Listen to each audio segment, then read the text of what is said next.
On va ouvrir les débats. On a 20 minutes, 25 minutes de débat. Alors, je vous demanderai de vous présenter pour l'enregistrement et de poser vos questions ou de faire vos remarques. Le débat est ouvert.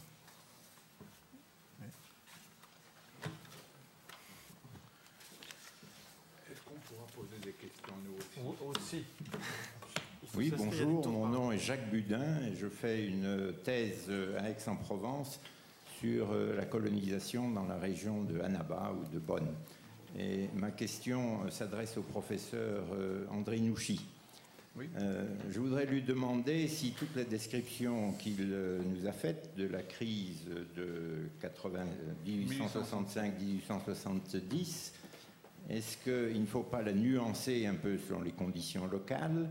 Et est-ce que tout ce qu'il nous a dit n'est pas vrai un peu plus tard qu'en 1870? Dans le travail que je fais, moi, sur la région de Annaba-Bonn, c'est-à-dire Bonn, Lacal, Guelma et Soukharas, j'ai regardé ce qui s'est passé effectivement lors de la crise de 1865-1868. Elle a effectivement touché la région. Il y a eu un peu moins de 10%, d'après les statistiques qu'on nous donne, de morts des calamités. Mais on s'aperçoit que la crise a touché d'autant plus les régions qui sont au sud de ce qui était alors la subdivision de Bonn, c'est-à-dire le cercle de Soukharas. Dans les zones du nord, si vous voulez, de Lacal ou de Bonn lui-même, il y a eu du choléra, mais il n'y a pas eu de famine née des problèmes agricoles. Les zones qui ont été touchées par la famine agricole, c'est les tribus du sud du cercle de Soukharas, que le professeur Nouchi connaît certainement bien, les Ouled Riyar et les Mahatla essentiellement.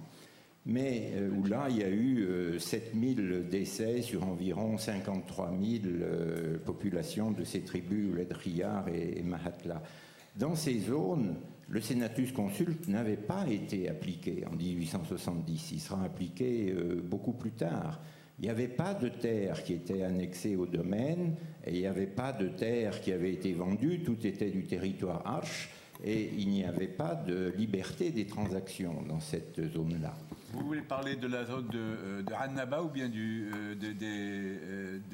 la région moyenne, Soukharas, Galma? Voilà, je parle de ce qui était la subdivision de Bonn, de Annaba, oui, qui couvre donc les régions de Bonn, Annaba, oui, les régions de Lacal, oui, le cercle de Bonn, le cercle de Lacal, le cercle de Guelma et le cercle de Soukharas. Oui. Alors, les zones qui ont été touchées, c'est les zones donc essentiellement du sud du cercle de Soukharas. Oui. Tébessa ou Ain Beida ont été beaucoup plus touchées. Mais je veux dire que le Senatus Consulte, à mon avis, n'y est pour rien. Il n'avait pas été appliqué dans ces zones-là. Et également, vous nous dites que les solidarités tribales n'ont pas joué. Or, d'après ce qu'on voit dans cette zone, tout au moins, encore une fois, ce n'est qu'un tout petit morceau de l'Algérie, les solidarités tribales et même intertribales ont parfaitement joué. Il y a eu des prêts de semences de la part des tribus ou des fractions de tribus qui étaient bien pourvues vers les autres. Tous les chefs traditionnels, les caïds, ont été en première ligne pour combattre, pour aider, disons, les populations qui ont été touchées. Il y a eu un appel général à la charité des Algériens qui n'étaient pas touchés par la crise, 36 000 francs qui ont été collectés, c'est une somme assez considérable. Je ne vais pas m'étendre trop, mais disons, je ne reconnais pas, si vous voulez, dans ce que vous avez décrit, ce qui s'est passé dans cette zone précise. Je ne conteste pas votre analyse, je ne me le permettrai pas, mais dans la zone que j'ai étudiée, ça ne s'est pas passé comme ça. La situation en Tunisie, d'ailleurs, n'était pas meilleure, puisque les Tunisiens étaient venus en Algérie, ont même été expulsés manu militari d'Algérie.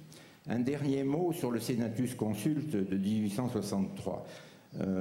Donc vous nous avez dit qu'il avait introduit la propriété privée. Je crois quand même que le Senatus Consulte de 1863, c'est un texte positif. C'est le texte qui a reconnu, comme chacun sait, que les tribus étaient propriétaires des terres dont elles avaient la jouissance.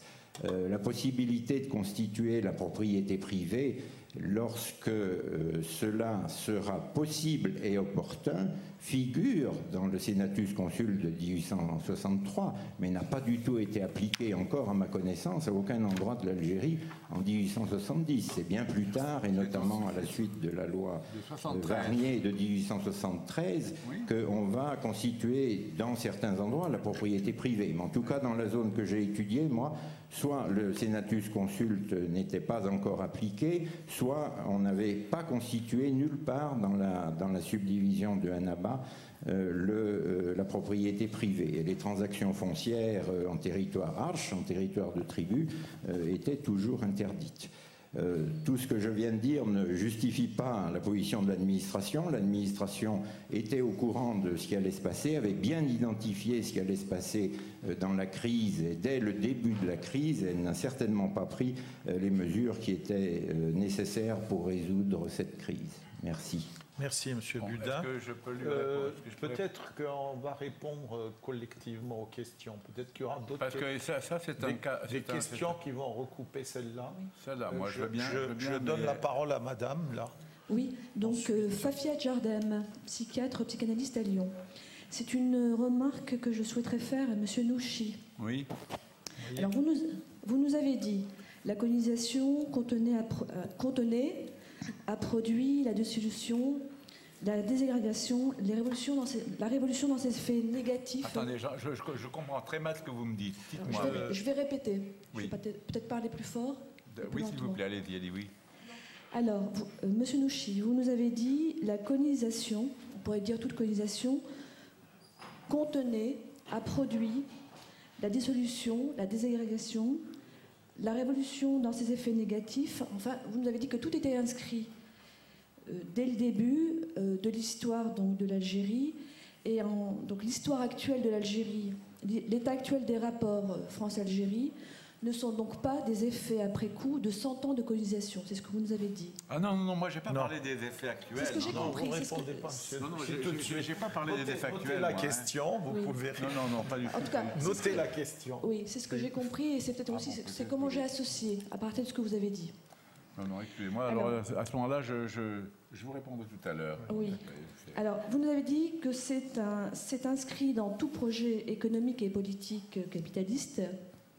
Et dans ce registre-là, donc, votre démonstration a été tout à fait lumineuse.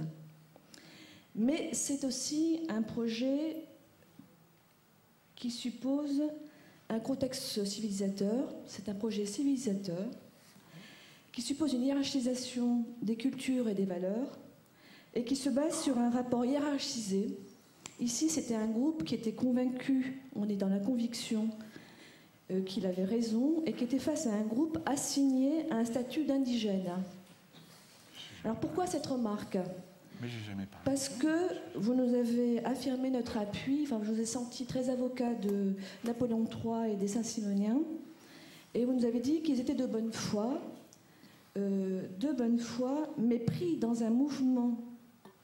On est dans un contexte, un inconscient groupal, pas si historique que ça, si on fait référence à l'histoire récente, pris dans un mouvement, convaincu par son rôle, par son devoir civilisateur. C'était ça ma remarque. Merci. Derrière vous, la question.